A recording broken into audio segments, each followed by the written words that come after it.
आर्हत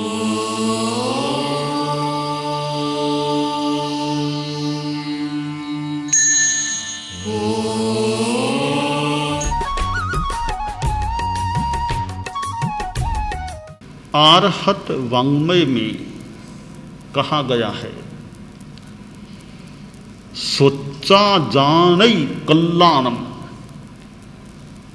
सोचा जानई पावगम, उभयम्पि जानई सोचा, जंग क्षेयम तम समायरे। हमारे पास 5 इंद्रियां हैं। स्पर्शनेन्द्रिय, ये त्वचा शरीर का भाग। रसनेन्द्रिय, स्वाद लेने की इंद्रिय। घ्राणेन्द्रिय, नासिका। चक्षुरिंद्रिय, आंख नेत्र। और श्रोत्रेंद्रिय, कान। इन 5 इंद्रियों में हमारे लिए जन संपर्क की माध्यम संभवतः 2 इंद्रियां ज्यादा बनती हैं या मुख्यतया बनती हैं या पूर्णतया बनती हैं। श्रोत्रेंद्रिय और चक्षुरेंद्रिय, ये 2 इंद्रियां जन संपर्क कराने वाली इंद्रियां हैं। कान से सुनते हैं, फिर हम बोलते हैं, सुनते हैं, बोलते हैं, वार्तालाप होता है, तो वार्तालाप से जन संपर्क होता है। और देखते हैं कहाँ ये आदमी आया है, तो उससे भी जन संपर्क होता है। तो कान और आंख, इन 2 का बड़ा उपयोग है जानने में। कोई बात कान से सुन ली तो कुछ ज्ञान हो गया, और फिर आंख से देख लिया तो वह ज्ञान और ज्यादा पुष्ट हो सकता है। किसी ने बता दिया कि ऐसे गुरुजी हैं, धर्म की चर्चा करने वाले, बात बताने वाले, ऐसी बातें बताने वाले, ऐसे त्यागी गुरुजी हैं। सुन लिया, कुछ ज्ञान मान लो हो गया, और जाके गुरुजी को देख लिया, दर्शन कर लिया, तो वह ज्ञान और कन्फर्म पुष्ट हो सकता है। तीर्थंकरों से सुन लिया, ऐसी ऐसी चीजें हैं, जाकर के देख लिया, किसी ने बता दिया कि सिमंदर स्वामी महाविद्य में हैं, बता दिया, सुन लिया कि सिमंदर स्वामी हैं, और उनके दर्शन करने का मौका मिल गया हो कि हाँ मैंने सुना था, साक्षात आज ये सही बात है, ऐसे सिमंदर स्वामी हैं, इनको देख भी लिया। सिमंदर स्वामी तो महाविदेह में विराजमान हैं, ऐसा बताया गया है, बताया जाता है। हालांकि हमारे लिए तो अभी कठिन है सिमंदर स्वामी का वहां जाकर दर्शन करना, परंतु कोई जैसे देवगण हैं वो कर भी सकते होंगे वहां जाकर के दर्शन। तो खैर, कान और आंख,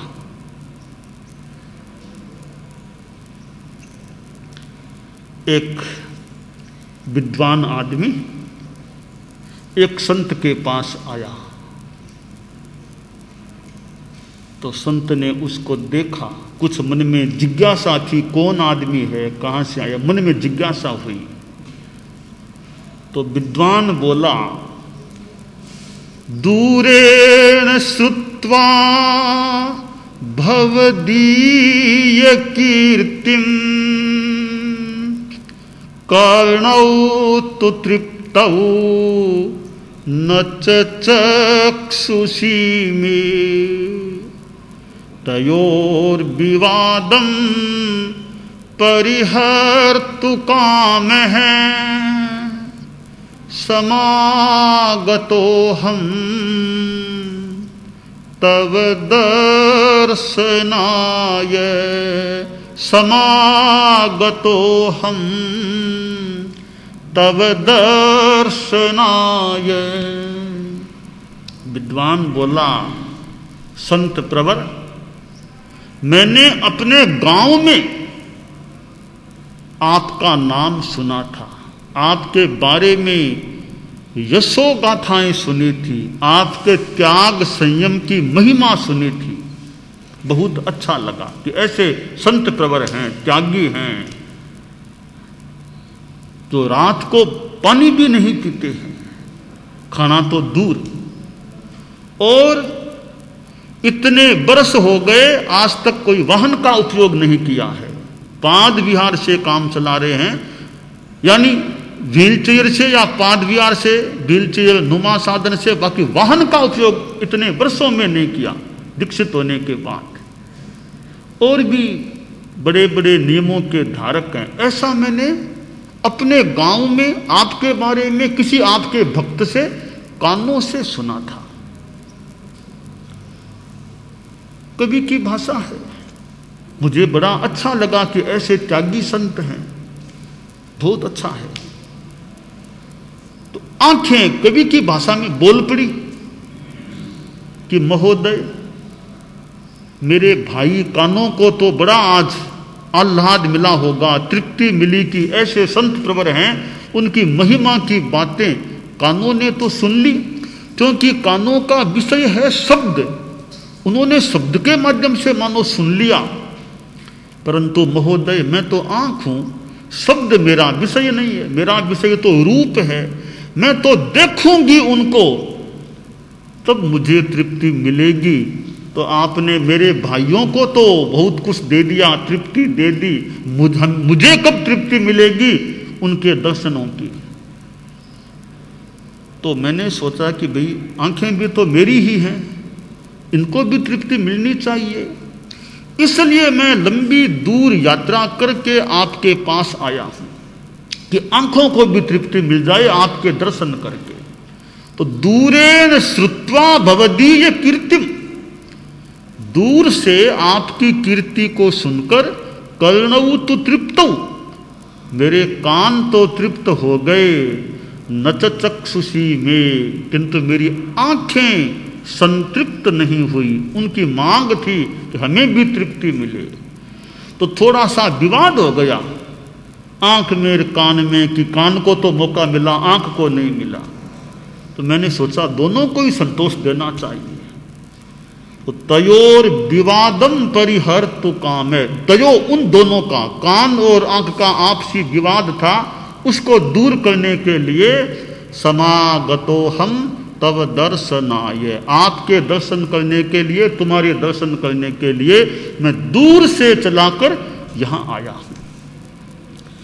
तो कान और आंख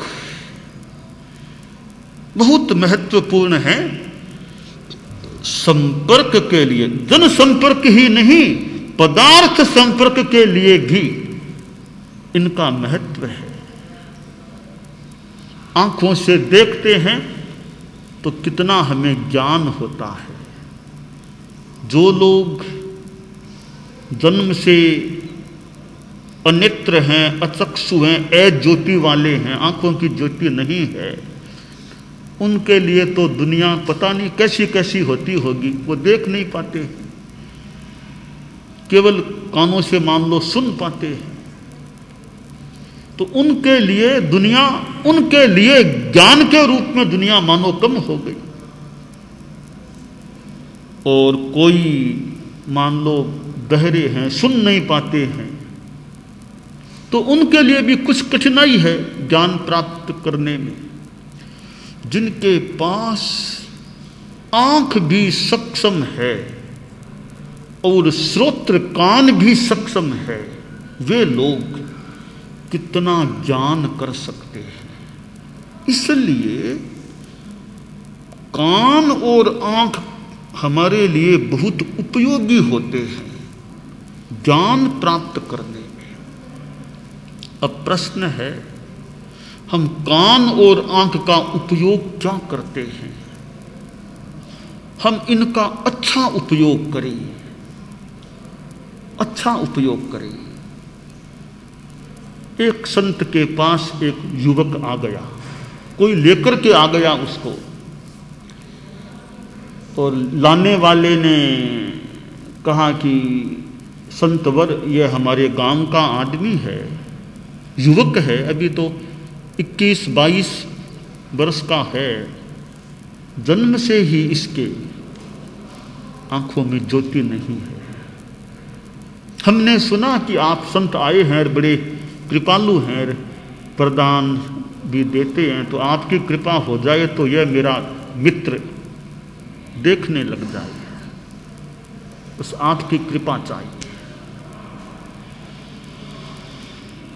संत ने कुछ जो उसके पास सिद्धि थी, कुछ मंत्र आदि का उच्चारण किया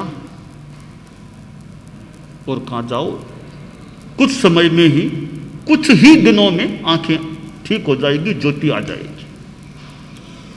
1 सप्ताह भी नहीं बीता, एक दिन उठा और उस बिना चक्षु वाले, बिना ज्योति वाले युवक को दिखने लग गया।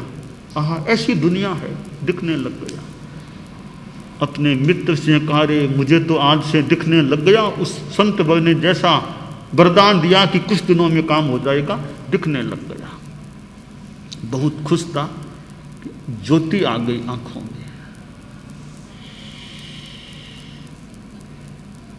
संत आसपास के एरिया में ही था,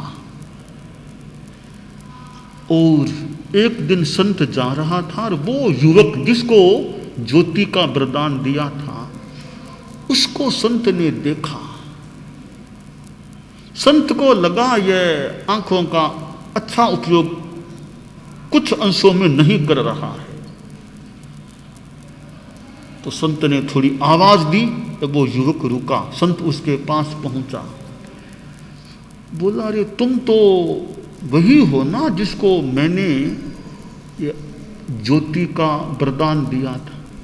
मुनिवर, वही हूं, आपकी बड़ी कृपा हुई, मैं निहाल हो गया, आज मैं देख पा रहा हूं।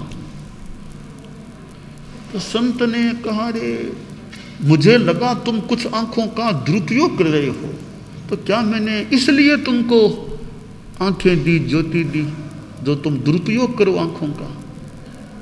थोड़ा सा शर्मिंदा हुआ युवक, बोला, मेरी गलती को पकड़ लिया मुनिवर ने।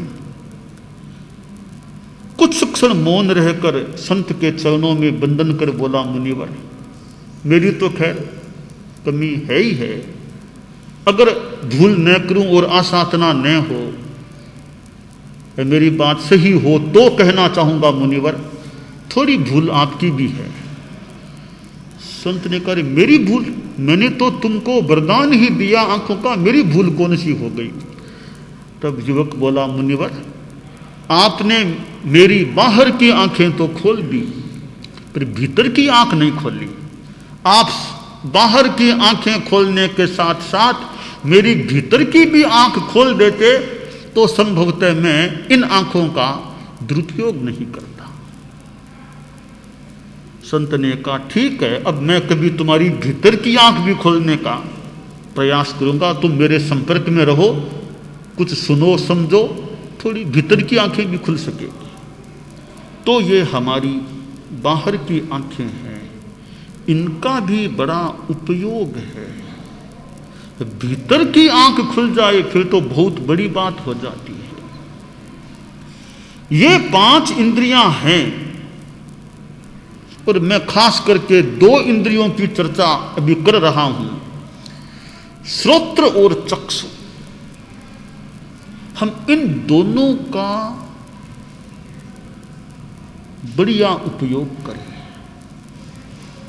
इनके दुरुपयोग से बचने का लक्ष्य रखें, क्योंकि इनका सदुपयोग होता है तो अच्छी सामग्री भीतर में जाती है। इंद्रियां आखिर जो सामग्री ग्रहण करती है वो भीतर में जाती, यानी उसका ज्ञान भीतर में जाता है। शास्त्रकार ने कहा, सोचा जानई कल्याणम, सोचा जानई पावकम। आदमी सुनकर कल्याण को जानता है और सुनकर पाप को भी जान लेता है, दोनों को जान लेता है। तो दोनों को जानकर जो कल्याणकारी है उसका समाचरण करना चाहिए, और अकल्याणकारी पाप की चीज है उसको छोड़ देना चाहिए। हेय को छोड़ देना और उपादेय को ग्रहण कर लेना। ज्ञेय को जान लिया, ज्ञेय तो सभी हैं, जान लेने के बाद विवेचन करो कि हेय है, छोड़ने का प्रयास, उपादेय है तो ग्रहण करने का प्रयास करें। बस ये एक हमारे जीवन का सूत्र बन जाए रहे, हेय को छोड़ने का प्रयास, उपादेय को ग्रहण करने का प्रयास। ज्ञेय तो सब है, जान लिया, जानने के बाद हेय को छोड़ने का प्रयास, उपादेय को ग्रहण करने का प्रयास। तात्विक भाषा में बताऊं तो हेय क्या है? पाप हेय है और आखिर जाकर पुण्य भी हेय है। आश्रव हेय है, पुण्य पाप आश्रव, बंध भी हेय है। और संबर, निर्जरा, मोक्ष ये उपादेय हैं। जीव अजीव दो तत्व हैं, हम इन दो की विवेचना न भी करें, बाकी सात का विवेचन करें तो पुण्य पाप आश्रव बंध ये हेय हो जाते हैं, हेय हैं। और हेय में भी और ज्यादा हेय देखें तो पाप और भी ज्यादा हेय, अशुभ योग आश्रव, अशुभ आश्रव और भी ज्यादा हेय, अशुभ बंध और भी ज्यादा हेय। पुण्य भी आखिर जाकर त्याज्य, जब तक पुण्य भी छूटेगा नहीं मोक्ष नहीं मिल सकेगा। आश्रव भी आखिर, शुभ योग आश्रव भी आखिर जाकर छोड़ना ही होगा, तभी मुक्ति मिल सकेगी। तो संबर, निर्जरा और मोक्ष एकांत पूर्णतया उपादेय है। हेय को हम छोड़ें, पाप आश्रव इनको पुण्य आदि को बंध को, उपादेय का ग्रहण करें। तो जान लो, जानने के बाद जय परिज्ञा से जान लिया, और प्रत्याख्यान परिज्ञा, छोड़ने का जो तत्व है छोड़ने लायक है उसका प्रत्याख्यान करो, छोड़ो छोड़ो छोड़ो, हिंसा झूठ आदि आदि को छोड़ने का प्रयास करो। तो सुनने से ज्ञान होता है, और आंखों से पढ़ें तो भी ज्ञान हो सकता है, पुस्तकों से ग्रंथों से भी कितना ज्ञान हो सकता है, क्योंकि भीतर का ज्ञान तो आखिर भीतर में है। पर जो बाहर से ज्ञान ग्रहण करने की बात है तो किताबों को पढ़ने से और आंखों से कुछ देखने से भी ज्ञान होता है। तो आंखों से भी पढ़ लिया कि ये अच्छी बातें, अच्छी बातों को जितना हो सके ग्रहण करें, खराब बातों को छोड़ें। हमारे पास शास्त्र हैं, पर शास्त्र पढ़े पढ़े तो हमारा क्या कितना कल्याण करेंगे? उनको पढ़ें, ग्रहण करें तो लाभ हो सकेगा। परम पूज्य आचार्य भिक्षु के पास कितना ज्ञान था, और कैसे वे दूसरों को समझाने का प्रयास भी करते थे। ज्ञान है खुद के पास तो दूसरों को कुछ ज्ञान दे सकेंगे, खुद के पास नहीं है तो दूसरों को क्या देंगे? आचार्य भिक्षु के पास संत आए, एक गांव में जब जाना हुआ कि महाराज पानी की जरूरत है, एक घर में गए, वहाँ धोवन का वो पैसा ग्राह्य पानी तो है, तो घर में जो बाई है, बहन है, वो वह पानी देने के लिए तैयार नहीं है। क्यों? कि वो कह रही है कि गंदा सा पानी है, धोवन का सा या गंदा सा पानी, ये आपको दे दूंगी तो मुझे भी अगले जन्म में ऐसा ही पानी पीने को मिलेगा। इसलिए मैं गंदा पानी नहीं देना चाहती। अब वो समझती नहीं है, हमारे लिए तो वो पानी ग्राह्य है, वो देना नहीं चाहती है, क्या करें। आचार्य भिक्षु खुद उसके घर आश्रय पधारे, कहा भाई जी पानी। हाँ महाराज पानी तो है, ये पड़ा है पानी, ये गंदा सा पानी है, ये पानी नहीं दूंगी आपको। गंदा पानी देने से फिर गंदा पानी मिलेगा, मुझे नहीं देना चाहती। अब भिक्षु स्वामी का ज्ञान और समझाने का तरीका मैं अपनी शैली में बात बता रहा हूँ। स्वामी जी ने कहा, अरे बहन तुम्हारे घर में गाय है? हाँ वो गाय खड़ी ना, गाय तो है ना, गाय को क्या खिलाती? गाय को तो चारा ये चीजें देती हूँ। वापिस गाय तुमको क्या देती है? गाय तो दूध देती है। अरे तुम देती तो हो चारा जैसी चीजें, अरे पाती हो दूध। तो तुमने कहा था ना कि जैसा दूंगी वैसा ही पाऊंगी। तो गाय को देती तो चारा, पाती दूध, तो तुम्हारी बात गलत होगी ना कि जैसा देना वैसा पाना। हाँ ये बात तो ठीक है कि देती तो चारा और पाती हूँ दूध। तो इसी तरह संतों को तुम ये पानी दोगी ना तो इसके बदले में तुम्हें गंदा पानी मिलेगा, ऐसी कोई बात नहीं है। संतों को दान देने से बड़ा लाभ होता है। बहन समझ गई, पानी बहराने को तैयार हो गई। यह समझाने का तरीका।